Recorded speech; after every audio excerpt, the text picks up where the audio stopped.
Hello, ladies and gentlemen, and welcome to another episode of the Daily Friend Wrap. I am your host, Nicholas Lorimer, and today I'm joined by Makone and Maja. Let us get into the news of today, and I think the first thing we're going to talk about today is the former vice-chancellor of UCT, Professor Phakeng, who has been absolutely eviscerated in a massive report compiled by retired Supreme Court of Appeal Judge President, Judge Lex Mpati, basically describing her time as running UCT as one where she encouraged racial division, bullied people, and did all sorts of other terrible things. The report says, quote, "The most troubling aspect of her leadership was the divisive way she used race and racial difference as a weapon in her interaction with almost everyone in UCT, regardless of their position." The report goes on to say her crass obsession with race as a former council chair described it, became worse, not better with time. It became increasingly difficult for leaders and staff to attend meetings with her as she brooked no disagreement and caused distress to those affected. It includes incidents where, according to people interviewed by the report, by the people working on the report, Phakeng insisted that she was, quote, "the only real black person in the executive because she had kinky hair," and she dismissed claims by anyone else who identified themselves as black. One particular exciting incident, I suppose you could call it, was when she was arguing with an HR manager who describes herself as black, but Phakeng referred to her as colored and refused to call her a black person. At one point, this HR official began a sentence with the phrase, "as a black person," and Phakeng interrupted her and said, "You're not black. You don't have hair like me. You don't smell like me. You don't look like me. And you don't taste like me." In a different incident, the same HR manager was sent crying from a meeting because Phakeng was apparently ranting at her incoherently, according to the report. So a controversial figure with many supporters on social media, but also very many detractors, particularly within the administration of UCT. And Makone, you said you were struck by how after her tenure at UCT, which this report suggests was a little bit turbulent to say the least, she still walked away with 12 million rand golden handshake. What do you make of all this? I am in utter shock at that shakedown of 12 million rands, which I had said, Nick, that I hope was conditional, said to be conditional on the basis of the report coming out and the findings of the report determining whether indeed she should be paid out that 12 million rand golden handshake. I mean, reading these exchanges and the transcripts, it reads like a high school playground exchange between a bunch of mean girls. It's very hard to believe that this is the academic institutions, the most revered, most prestigious academic institution in the country, right? With so many accolades and so many awards, I could hardly believe that was the chancellor for that institution. I was also particularly struck by the level of gatekeeping that took place there on what constitutes black and what's not black. For all I know, I don't even have enough taste to be black like her. But all in all, utterly disappointed. And not surprised, though, by how profitable an enterprise race hustling is. Yeah, I think this is unfortunately a great example of why such racial divisiveness remains in our public discourse, in the senior levels of our institutions, in our elites, in our politics, because for some people, it is an effective way to advance themselves and to crush dissent. And it's not just used to target people who are white or who are Indian or colored. It can be used to target anyone by, as you say, gatekeeping who is or is not black. And it is extremely poisonous for the atmosphere of any institution that something like this takes hold in. So I'm glad this report is out, because hopefully it will foster a bit of national conversation on this kind of behavior in certain elite institutions. Okay, let us move on to our next topic. And this one, there's been a lot of I've seen the people who I pay attention to in the media and in economics saying that the medium-term policy budget speech by Enoch Godongwana was reasonably good. It at least committed to some reining in of spending. There are other critics who say that we shouldn't be fooled, that this is not really going to actually fundamentally change the financial position that South Africa's in. But one of the aspects which I really am not too enthused by is how some of South Africa's worst run municipalities are having their Eskom debt written off. Apparently 2 of the 10 most indebted councils to Eskom, those being Mfuleni and eMalahleni. Mfuleni is, I think, in southwest Gauteng, and eMalahleni is Witbank. They have been pretty close to, they have been defaulting on their payments to Eskom for a substantial amount of outstanding debt.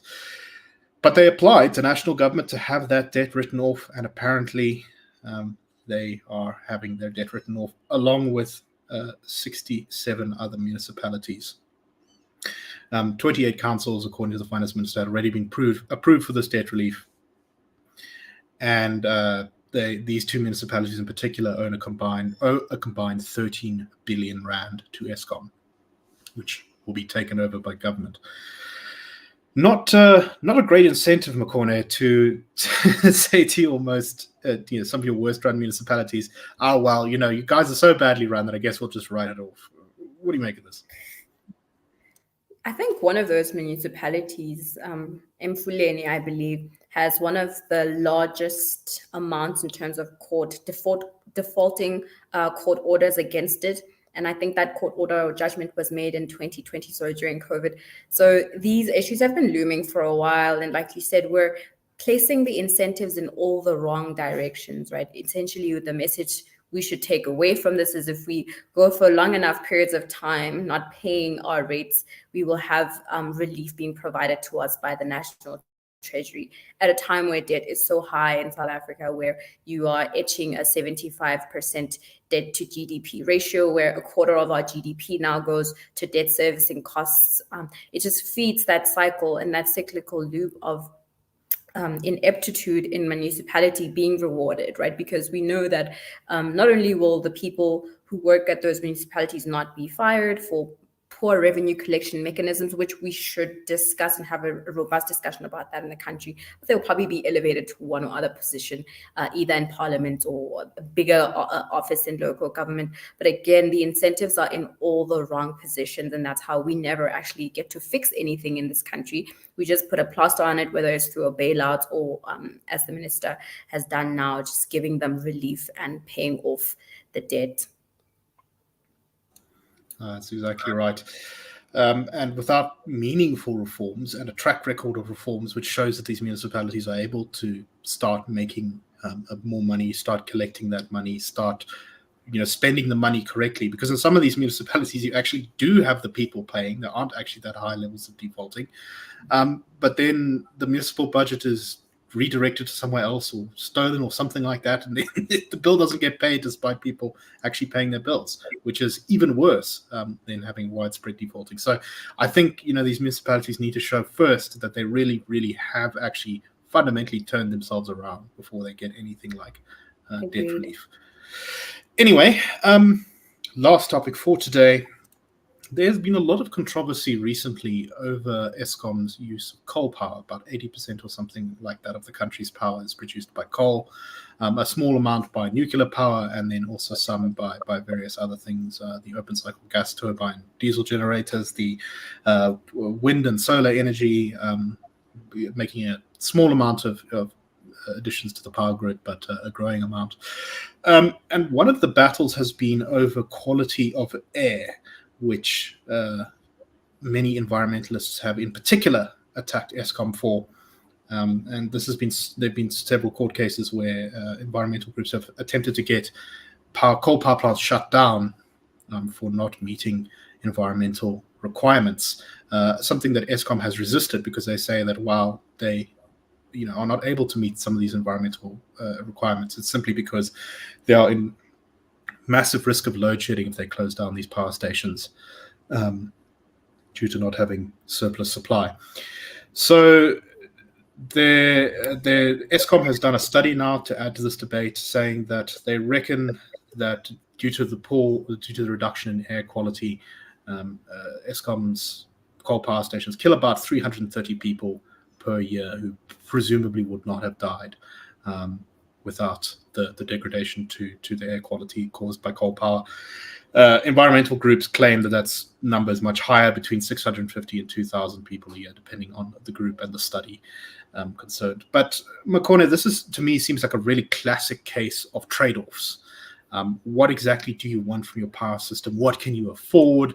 What costs are you willing to bear, and what costs are you not willing to bear? I'm not a huge fan of coal power in of itself, although I recognize that it's very cheap and has a lot of positives, especially for South Africa, a place where we have huge amounts of coal. But then we also have to look at the alternatives, don't we? If we didn't have these coal power plants, what would the costs of that be? You're right about it bringing up the discussion of trade-offs, Nick. And for every decision we make, there are going to be trade-offs, whether that's going with nuclear or going with renewable energy. And essentially what you want in a power station is either it's two or three things. We can't have them all, right? In light of trade-offs. You can have cheap energy, you can have reliable energy, or you can have clean energy. With coal, you are supposed to, being the keyword, have reliable energy, right? Which would be one breakdown or one period of load shedding in a 10-year duration. And then you also have cheap electricity. You don't have clean electricity. So we sacrifice that. We sacrifice clean air. With nuclear, you have all three, except on the cheap side, it gets cheaper the longer the nuclear facility operates, then you can pay off the debt in which you incurred. So you certainly have clean energy, you have reliable energy, not so much on the cheap side. So again, you forfeit one of the three requirements. And similarly with renewable energy, you will have clean energy. You will miss the reliability of the energy because of Dunkelflatter, like depending on how good our weather is doing, will you have reliable energy? And then you'll also have cheap energy. But I, as a South African today, am willing to sacrifice a few. I think we would be sacrificing fewer lives to poor air quality than we would if we were to do away with coal power stations as quickly as, say, Germany or Kenya's doing, and brought in renewable energy. I think we would lose far more lives to poverty if we were to just uproot coal power stations today and switch to a different form of energy. So again, trade-offs need to be made. As it stands today, I see coal being the best option for us if we can get Eskom working back to its historical performance, and then we can phase it out. I'm keen to phase out coal power stations eventually, just not rapidly. I think it needs to be over a long, sustained period of time. I agree definitely with that last point, that rapid change for a country that's in the financial and sort of electricity position we are in is really not advisable. And ideally, I would like to see a time when South Africa fully embraces nuclear power in particular, as I think that is the best solution. But anyway, that is all the time we have for today. I hope that you found the show interesting, and that is indeed a wrap.